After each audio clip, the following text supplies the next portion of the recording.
I never thought my own wife would use my brother as a weapon against me. I mean, siblings compare themselves all the time when they're kids, grades, sports, girlfriends, you name it. But once you're grown, married, you expect that phase of life to be behind you. At least I did. And then she went and proved me wrong in the most humiliating way possible. It started out like a normal evening. I'd just gotten home from work, tired but glad to finally kick off my boots. My wife, Hannah, was already in the kitchen, scrolling through her phone with that distracted look she always wore these days. It wasn't always like this. When we first got married, she used to light up when I walked through the door. Now, it was more of a half-hearted, "Hey, dinner's in the oven." I figured it was just stress. Money's been tight. Bills don't care that you're working overtime and skipping lunches. Still, I kept showing up, trying to do right by her. That night, though, something shifted. My brother Jake stopped by unannounced. He's the golden boy of the family, the one everyone brags about at reunions. He's charming, successful, the guy who can walk into a room and instantly make people laugh. And yeah, I'll admit it, I've always felt like I was standing in his shadow. But I never thought Hannah would exploit that. She set the table for three, acting like she'd just won the lottery having him over. "Jake, tell us about that new promotion," she said, practically leaning across the table like a schoolgirl with a crush. He chuckled, launched into some story about his company trip to Miami, and I sat there chewing my food while my own wife looked at him with stars in her eyes. It got worse. After dinner, Jake excused himself to take a phone call outside, and that's when Hannah struck. She didn't even lower her voice. "You know, Aaron, sometimes I wonder what it would be like to be with someone like your brother." The words hit like a sledgehammer. My fork froze midair. "What the hell's that supposed to mean?" I asked, trying to keep my voice calm, but already feeling my face burn. She gave this dismissive shrug, like she was just being honest. "I'm just saying, Jake's ambitious. He's confident. He's the kind of guy women dream about. Don't you ever think about that? How different you two are." I swear, it felt like she stabbed me right in the chest. Not because I didn't already know Jake had me beat in some areas, but because she knew exactly where my insecurities lived, and she twisted the knife on purpose. I sat there staring at her, the woman I married, the woman I thought had my back no matter what, and all I could think was, she really went there. She really compared me to my brother. And that's when something inside me snapped.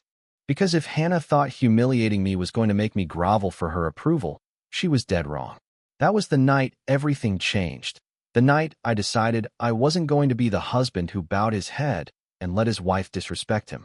If she wanted to play this game, she was about to find out I had moves of my own. I didn't say much the rest of that night. Jake came back inside, finished his beer, and left without sensing the storm that had just passed through my marriage. Hannah pretended everything was fine, humming as she washed the dishes, but I caught the smirk tugging at the corner of her lips. Like she thought she'd scored some sort of point. Like belittling me in my own home was just another round in a game I didn't even know we were playing. I lay in bed later, staring at the ceiling, while she scrolled her phone. "You're quiet," she said, not even looking up. "What do you want me to say? That you hurt me? That you crossed a line?" My voice was calm, almost too calm. She finally looked over, eyebrows arched like I was the dramatic one. "Oh, come on, Aaron. Don't be so sensitive. It was just an observation. Your brother's successful, confident. He's got a presence. It's not my fault you get insecure about that." I turned my head slowly toward her. It's not insecurity when your wife openly fantasizes about what it would be like to be with someone else. Her lips parted, then pressed into a thin smile. "You're twisting my words." "No, Hannah. You're just finally saying them out loud." She rolled her eyes and turned back to her phone, ending the conversation on her terms. But for me, it wasn't over. Not by a long shot. The next few days, I started noticing things I'd ignored before. The way she dressed up more for quick errands than she did for our date nights. The way her phone was always face down on the counter. The sudden gym membership she insisted on using every evening, even though she'd never cared for working out in the past. At first, I told myself I was paranoid, that her cruel little comparison was just a jab, not a confession. But doubt has a way of spreading like mold. Once you see the first patch, you can't stop spotting the rest. I kept my suspicions to myself, though. I smiled, nodded, played the part of the husband who believed every word. But inside, something cold was taking root. Because here's the truth. When someone humiliates you once, you either let them believe they can keep doing it, or you quietly start preparing for the day you take back control. That Saturday, Jake texted me, "Hey man, want to grab a beer?" I almost said no. Part of me didn't want to be around him, not when Hannah's words were still ringing in my ears. But then it hit me. Maybe spending more time with him wasn't a curse. Maybe it was the key to finally seeing the truth. If she wanted to keep comparing us, fine. I'd let her. Because comparisons work both ways, and sooner or later, Hannah was going to realize her biggest mistake wasn't humiliating me.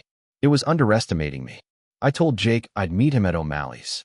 And as I sat at that bar across from my brother, I started forming the plan that would change everything. O'Malley's was buzzing that night, TVs glowing with football highlights, the smell of fried food hanging in the air, and the hum of conversations blending into a kind of background static. Jake was already at the bar when I walked in, laughing with the bartender like he always did. That was Jake, the guy who never had to try, who just fit wherever he went. "Hey, little brother," he grinned when he spotted me, raising his beer. I forced a smile, slid onto the stool beside him, and clinked my glass against his. On the surface, it looked like two brothers catching up, but underneath, I was studying him, watching his expressions, listening for anything in his stories that didn't add up. Because thanks to Hannah's little confession, I couldn't shake the thought. Was she just humiliating me, or hinting at something real? We talked about work, about mom and dad, about football season. Normal stuff. But when Jake excused himself to hit the restroom, I caught a detail that stuck like a splinter. His phone, left face up on the bar, lit up with a notification. A message preview. From Hannah. I froze. It wasn't anything damning. Just a line that said, "Let me know when you're free to talk." But my stomach clenched all the same. Hannah had never mentioned texting Jake. In fact, she'd always acted like she barely tolerated him when we were together. So why the private messages now? I didn't touch the phone, didn't snoop, but I didn't need to. The seed of doubt was already growing, its roots twisting deeper by the second. When Jake came back, I forced myself to play it cool. "So, you seeing anyone these days?" I asked, keeping my tone casual. He smirked. "Here and there. Nothing serious. You know me." Yeah, I knew him. And I knew that nothing serious was usually code for someone I'm not ready to name. My chest tightened. I sipped my beer to hide the heat rising in my face. The rest of the night, I barely heard half of what he said.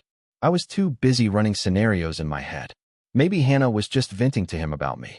Maybe she thought she was being funny, dragging me through the mud in front of my brother. But maybe, it was worse than that. When I got home, Hannah was curled up on the couch in her pajamas, hair damp from a shower. She looked so innocent sitting there, flipping through Netflix, that for a second I doubted myself. Maybe I was overthinking. Maybe I was the one making this ugly. But then she looked up and smiled in that way that wasn't really a smile. More like a dare. "So how's Jake? Did you two have fun?"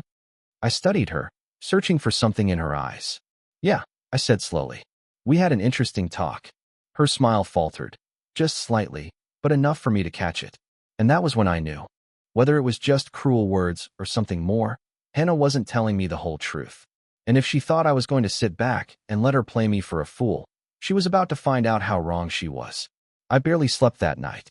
Every time I closed my eyes, I saw Hannah's almost smile, that flicker of panic when I mentioned having an interesting talk with Jake. It was small, quick, but it was there. And once you've seen something like that, you can't unsee it. By morning, I was pacing the kitchen, half drinking a mug of coffee gone cold, half wrestling with myself. I wasn't the paranoid type.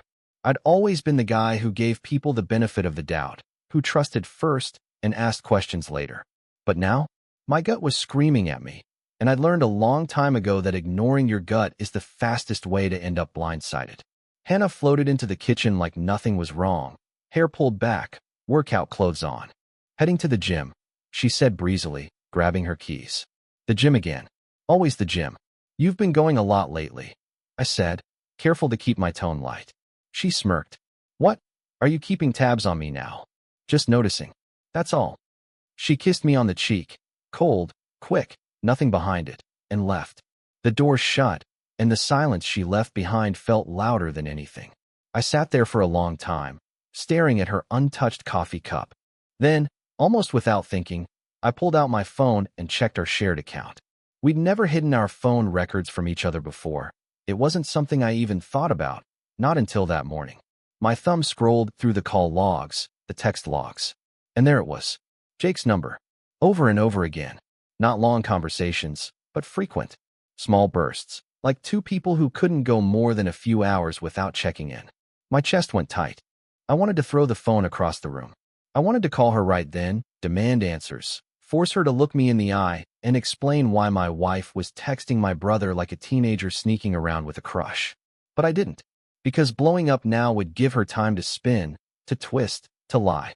Instead, I decided to play it smart, to watch, listen, and wait until I had the kind of truth that couldn't be explained away. That night, when she came home all sweaty from the so-called gym, I asked, "How was your workout?" She smiled too easily. "Great. You should come with me sometime." "Oh, maybe I will," I said, hiding the way my jaw clenched.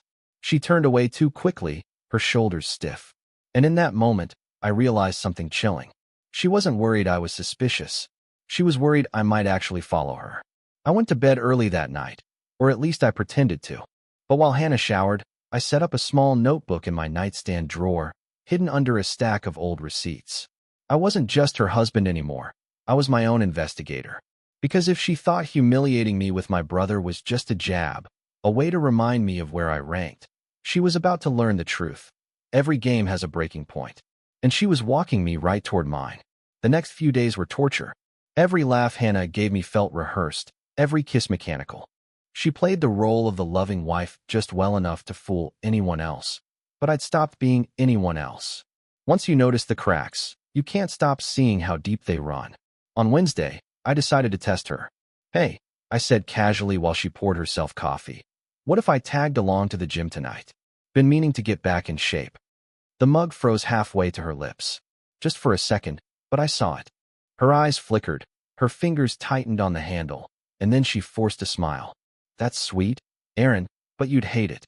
It's mostly cardio, class is full of women. You'd be so bored." "I don't mind cardio," I replied, keeping my tone light.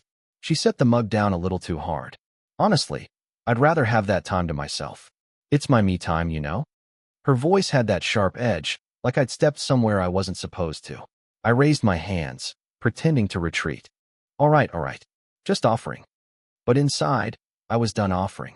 That night, when she left for the gym, I waited 5 minutes, then grabbed my keys. I wasn't proud of what I was doing.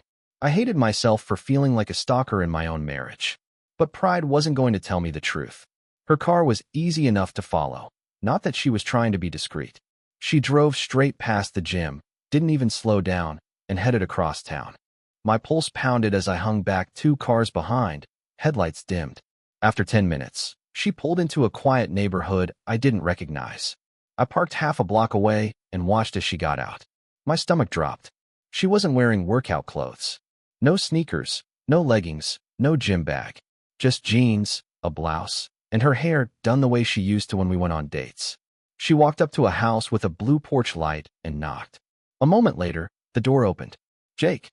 I gripped the steering wheel so hard my knuckles went white. From where I sat, I couldn't see much, just silhouettes in the doorway.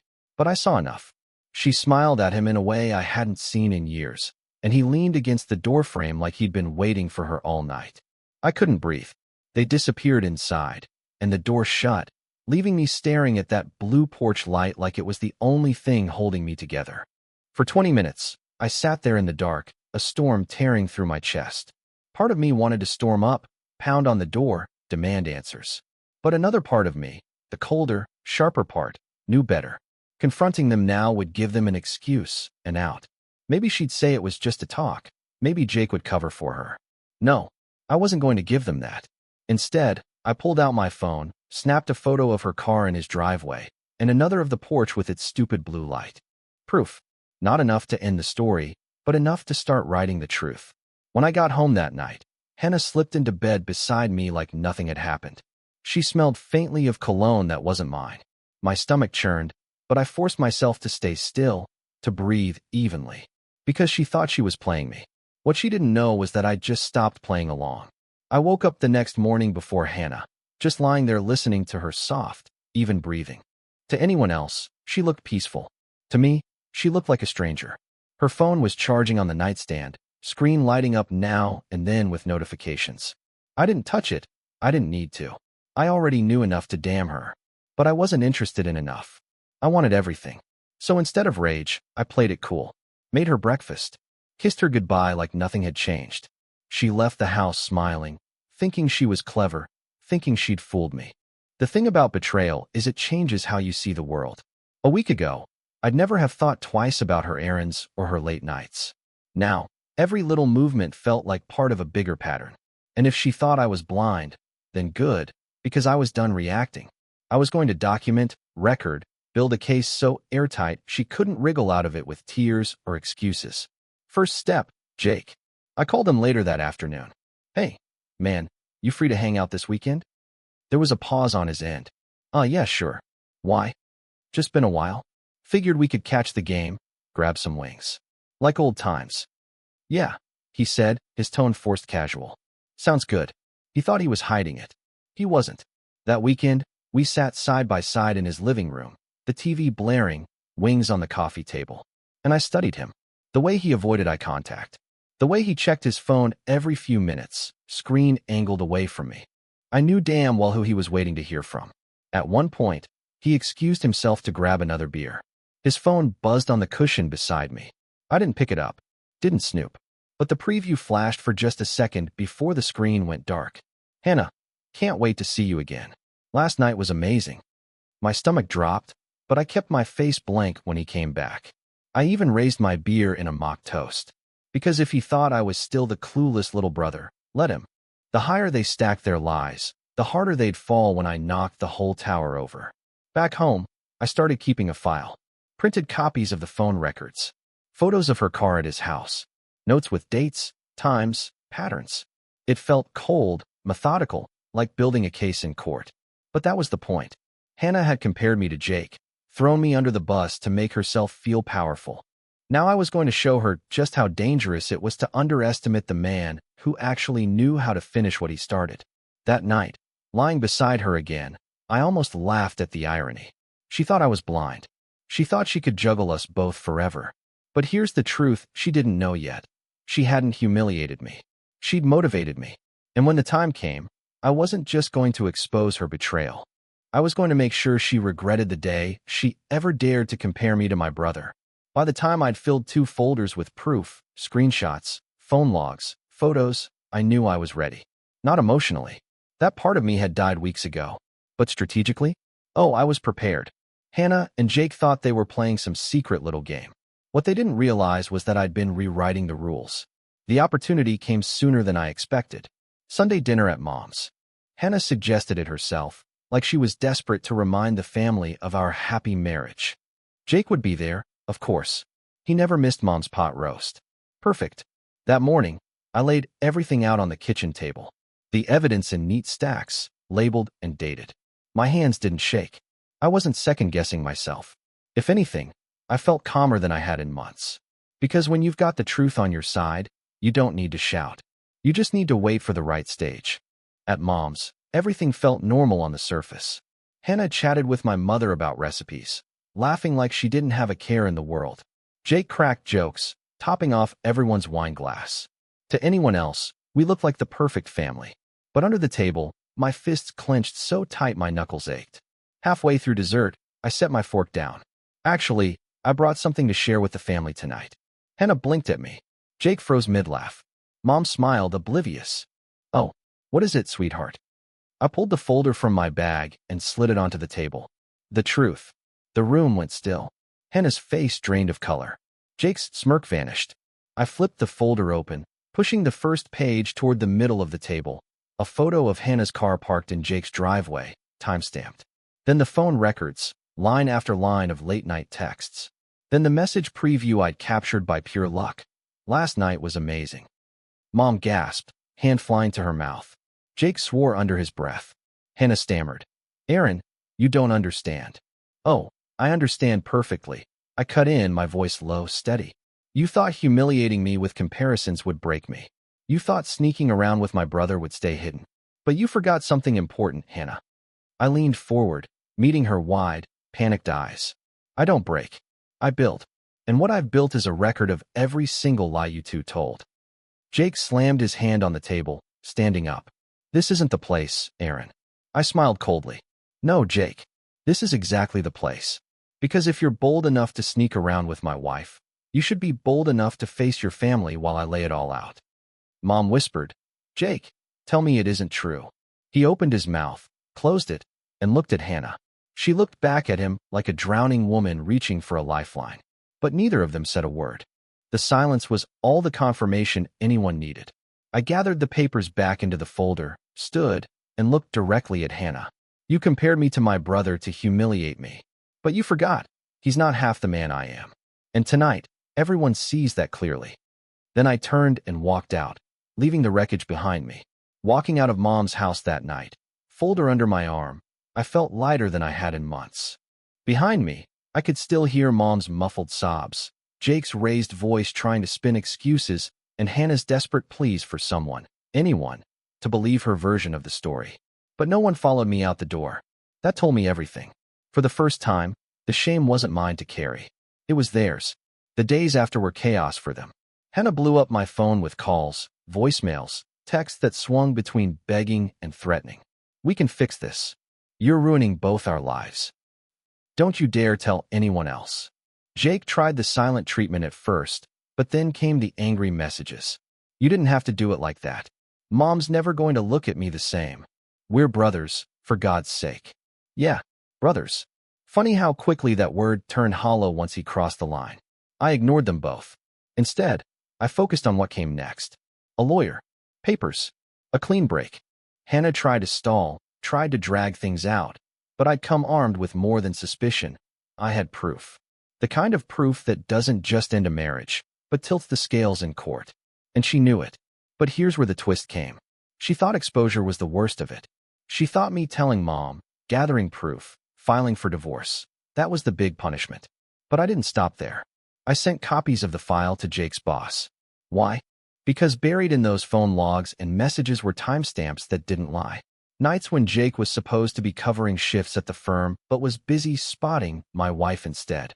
Turns out bosses don't take kindly to employees billing overtime while sneaking off to play house with their brother's wife. Jake got suspended within a week.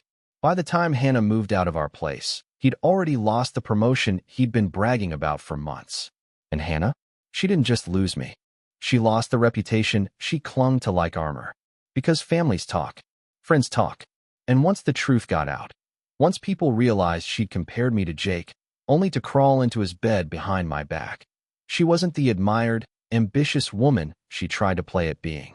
She was the woman who couldn't even be faithful to the man who built her a life. I didn't need revenge beyond that.